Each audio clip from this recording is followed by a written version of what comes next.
Our president will start a war with Iran because he has absolutely no ability to negotiate. Like somebody wanting to get elected, and the only way he's going to do it is to start a war with Iran. The president also threatened to target 52 Iranian sites, some of them important to Iran and the Iranian culture.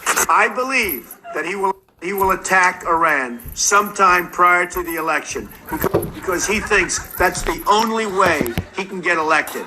Overnight, President Trump doubling down on striking cultural sites in Iran.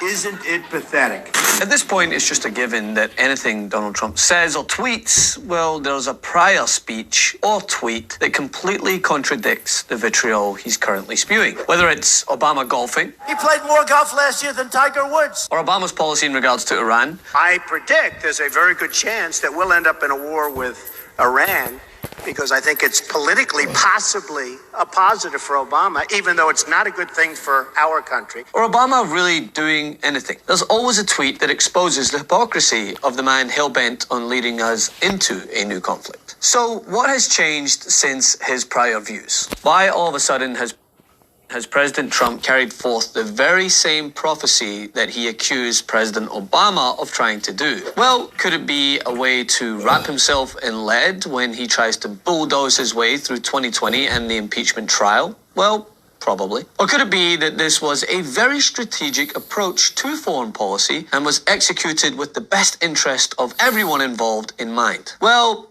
that option would depend on whether the man who is calling the shots was even familiar with the people he was targeting. Are you familiar with General Soleimani? Yes.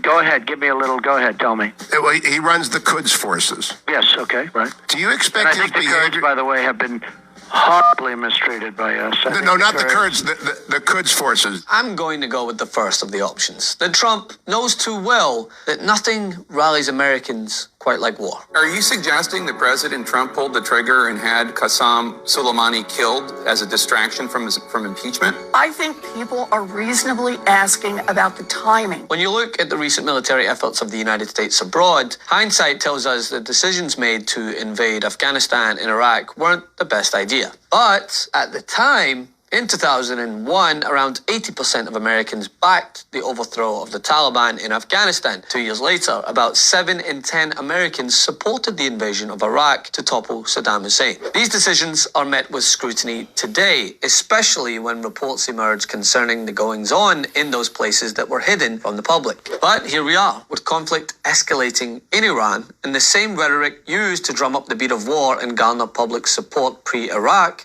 is on repeat. It's truly a bizarre thing, to me at least. I mean, I've had several first-hand conversations with conservatives who lived through Iraq and Afghanistan, who pushed back against proposals to end something like student debt or offer free healthcare with the impulsive, how will we pay for that? Only to say nothing when the purse strings are torn open for more conflict. Trump literally bragged about $2 trillion, and not one of those same sources who lambasted Bernie Sanders or AOC for their proposals to fight climate change as unattainable and unrealistic said anything about this. There's something about war, especially when the targets look a certain way. As the late George Carlin put it so effortlessly, we can bomb the shit out of your country, all right?